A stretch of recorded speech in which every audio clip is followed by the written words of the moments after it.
Now we're going to really have some fun.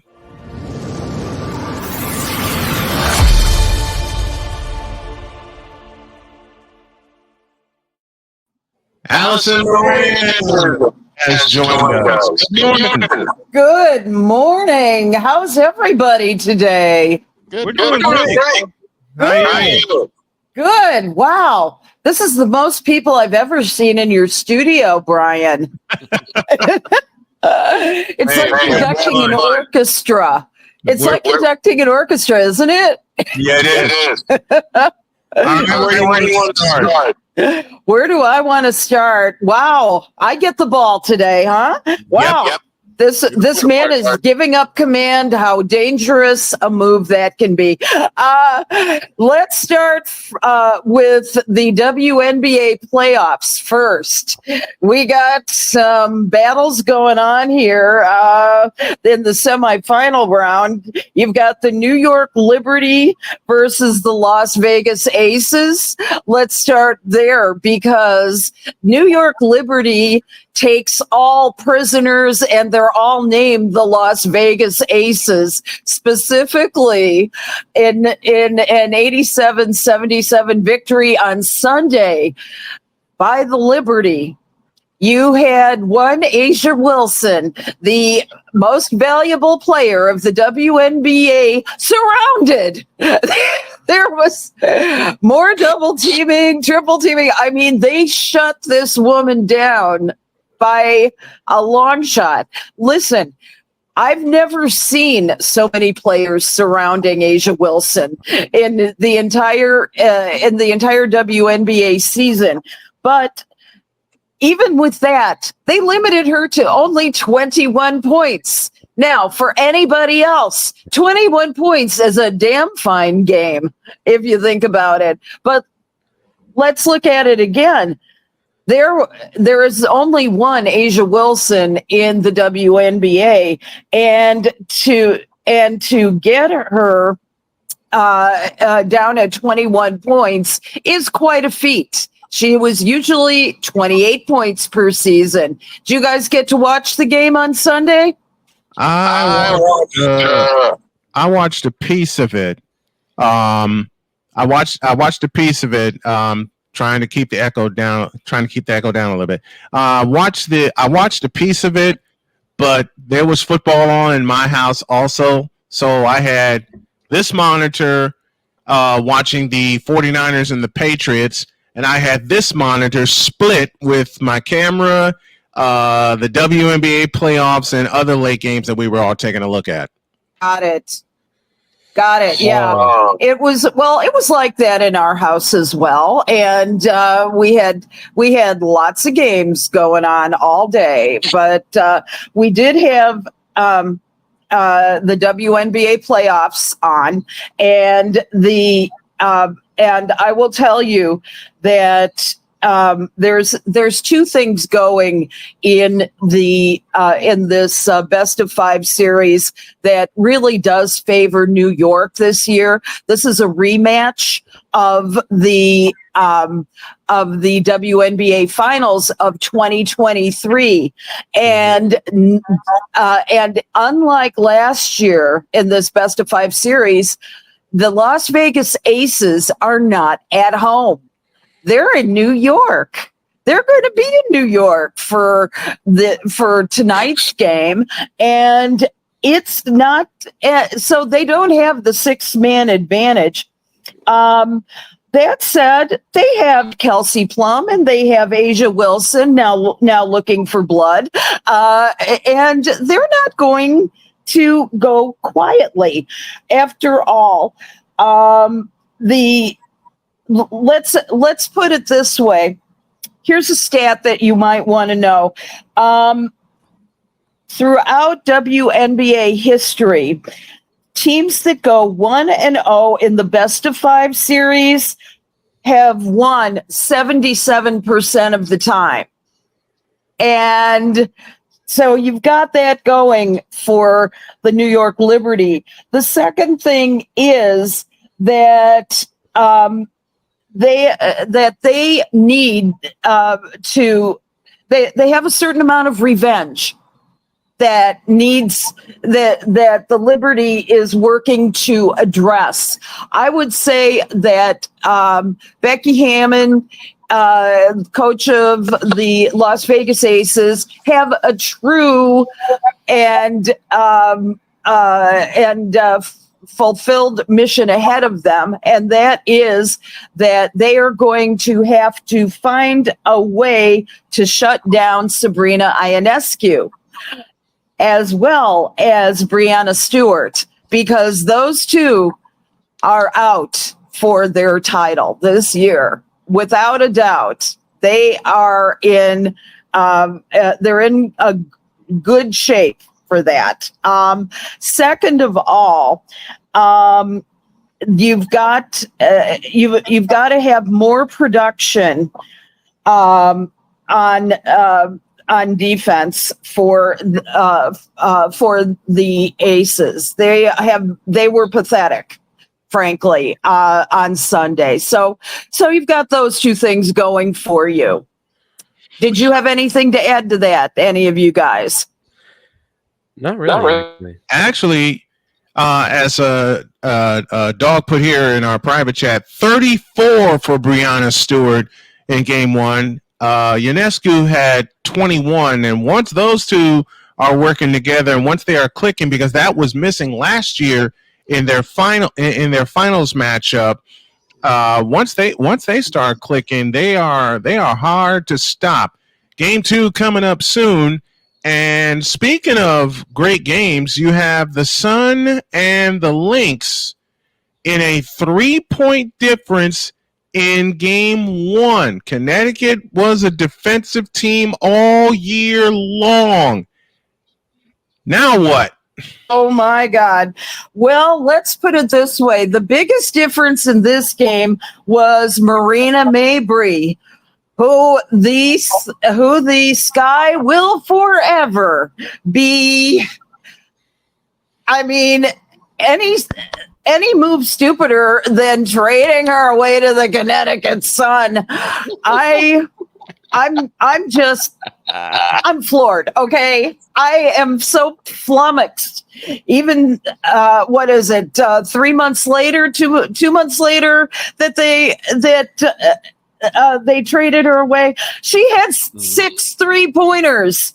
She had 6 of the 9 that were shot. That was really the difference in the game, because both teams shot in between the Sun and the Lynx only 41% from the field. So you've got a much more even matchup, I would say, between the Sun and the Lynx.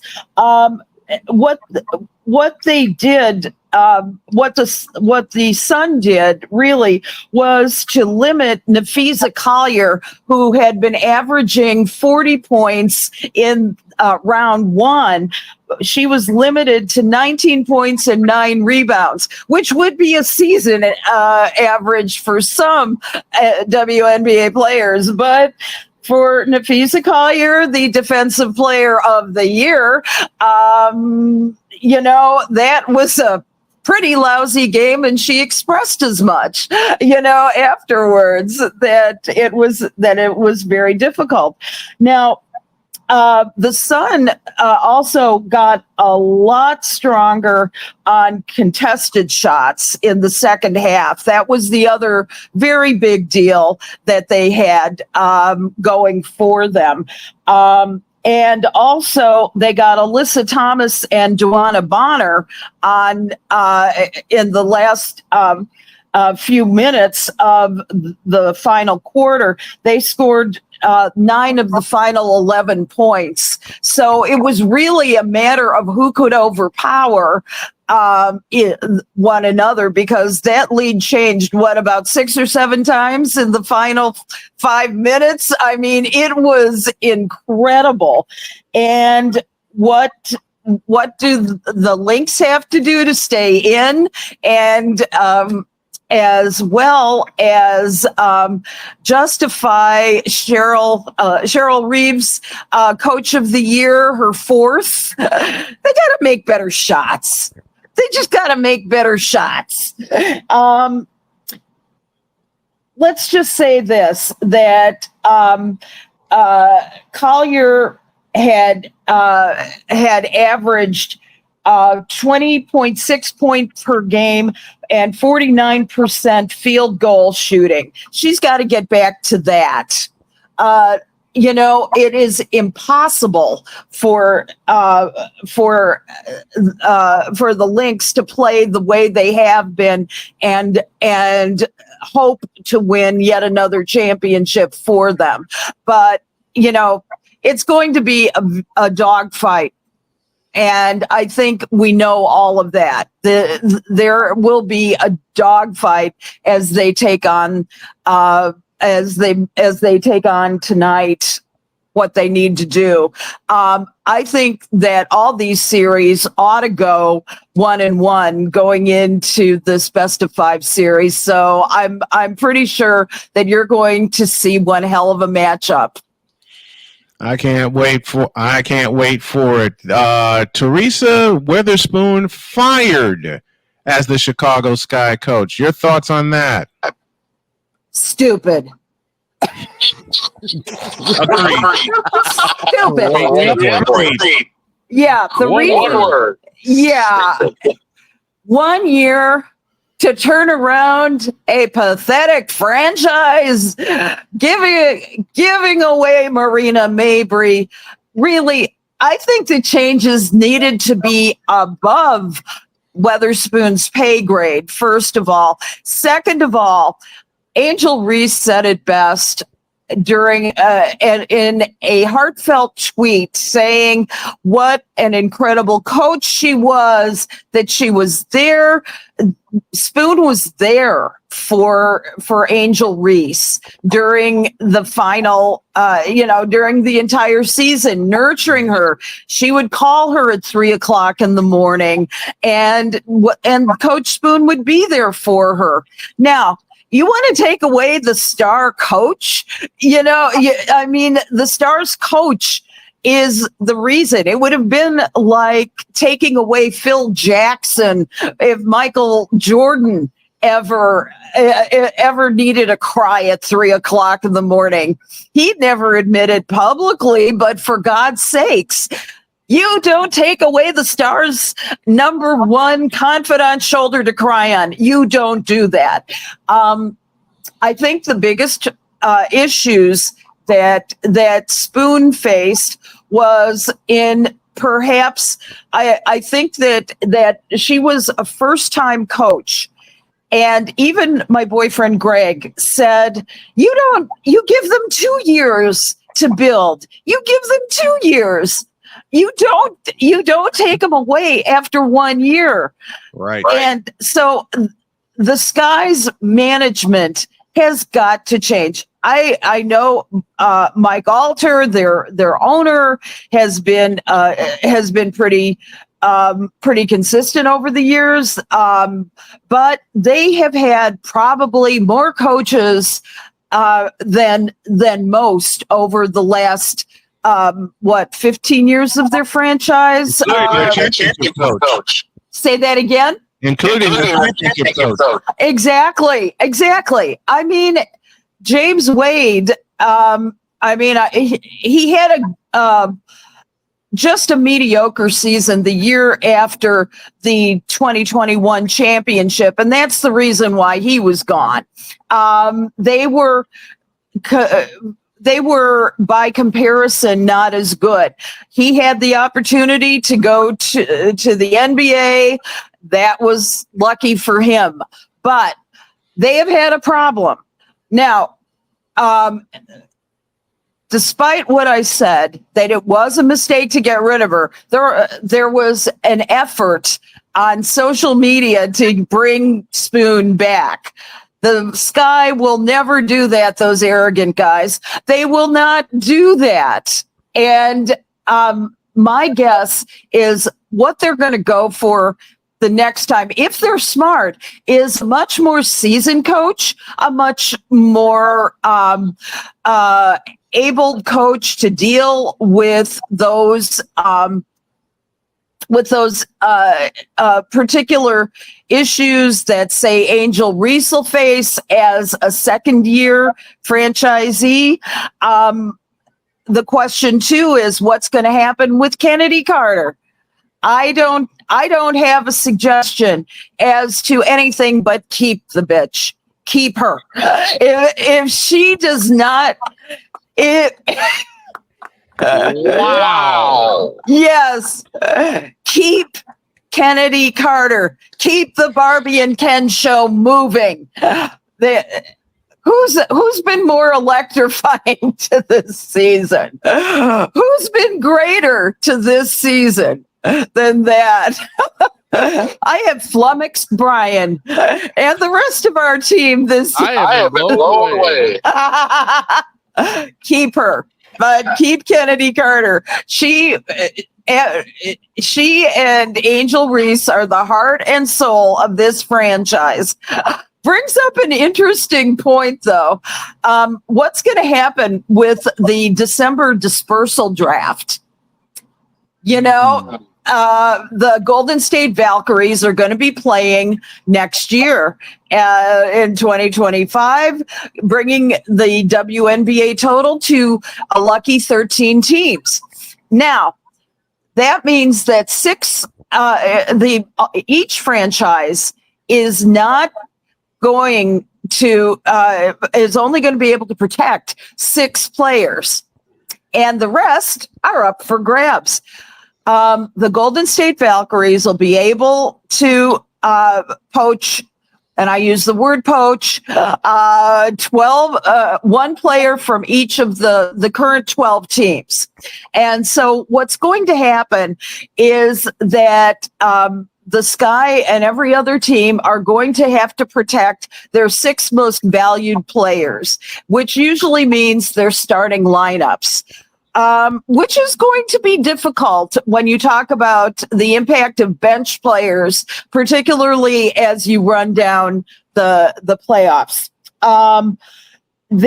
What's going to happen, I think, particularly with the Sky, is you can pick off players like Dana Evans. You can pick off players like Diamond DeShields, who came back and did her time with the Sky, but I think she needs a change of pace. I don't know who is going to make this decision for the Chicago Sky at present time. Nobody was announced as a successor. I don't see any of the present coaches being strong enough to make a good decision as to, elevating one of their inside people. I don't see that happening with the Sky, but I can see, let's say somebody coming in from the outside, maybe from the college ranks. Damn, I'd like to see them get Doug Bruno in there. I don't know. I know it's never going to happen, but he has coached in the previous leagues before. He has done well in the pro ranks. So, and what's more, he has a built-in Chicago following.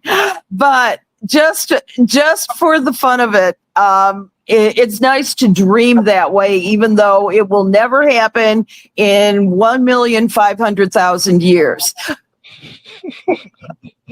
Brian, who do you think? You just said the name I'm looking at, and Doug Bruno. Instant Chicago connection. I love Doug Bruno. One of my best buddies. He's fabulous. He would be such a perfect fit for this team.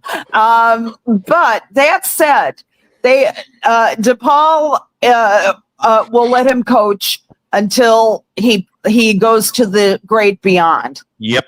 Because he's kind of like what Coach K was to Duke. He's a coach for life.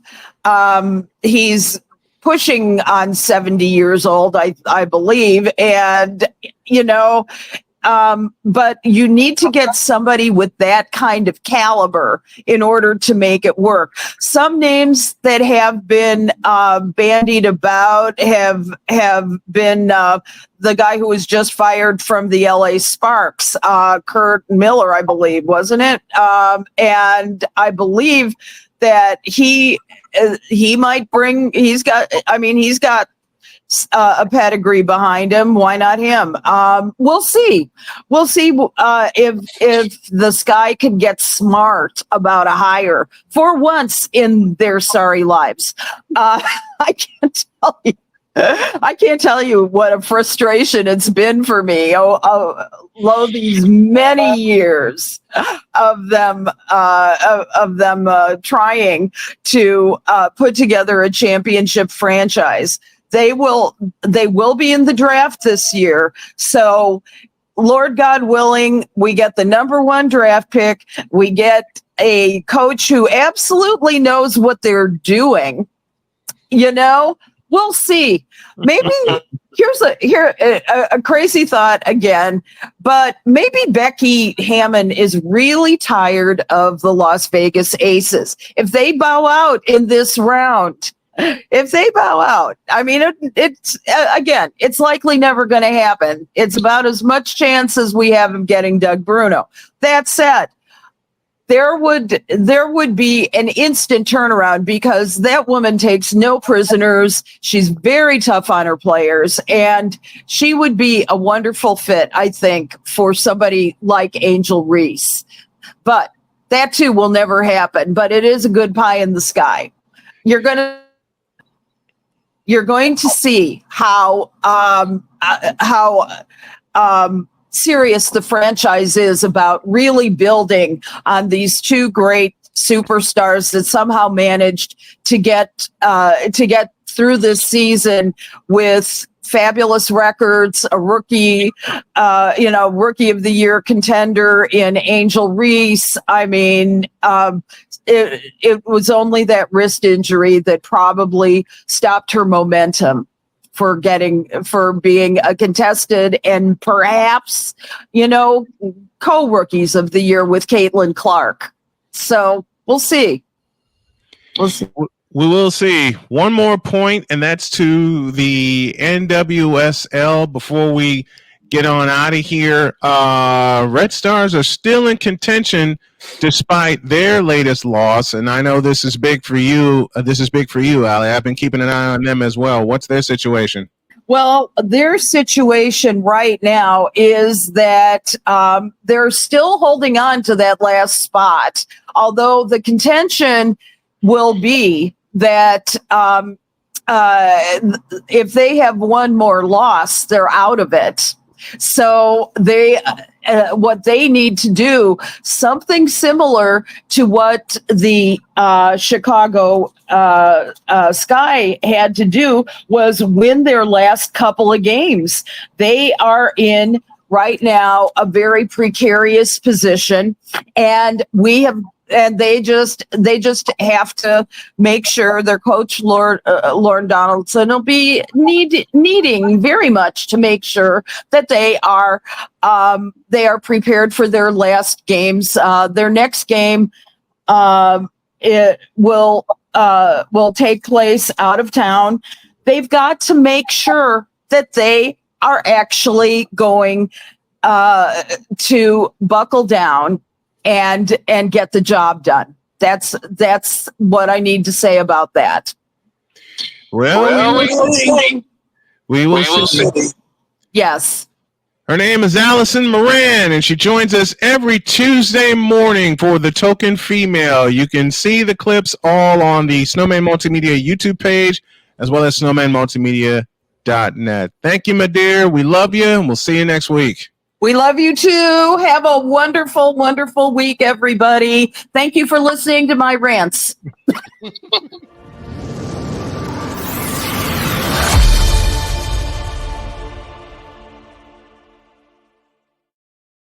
She is such a delight to have on the air. What you got for me, Shano? Well, this Shano. Tonight, ladies and gentlemen, is the Coca-Cola NASCAR iRacing Series Championship at Homestead, Miami, Yes, it tonight is. at 8 p.m. Eastern, 7 p.m. Central.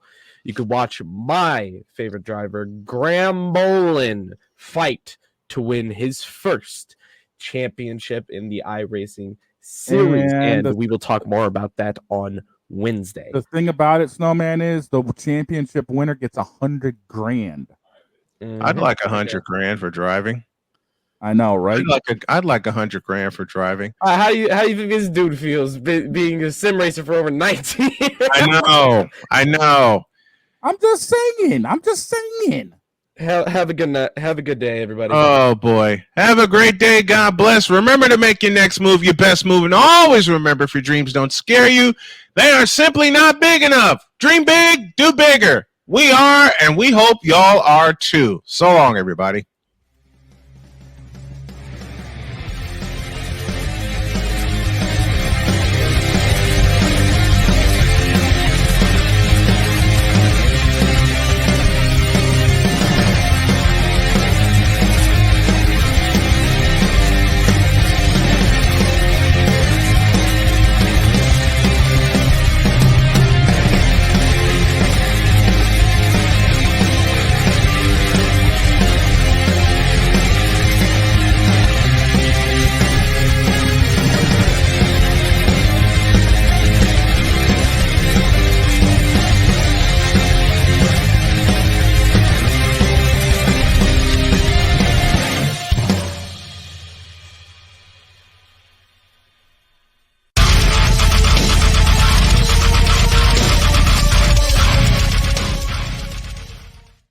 And welcome to season 11.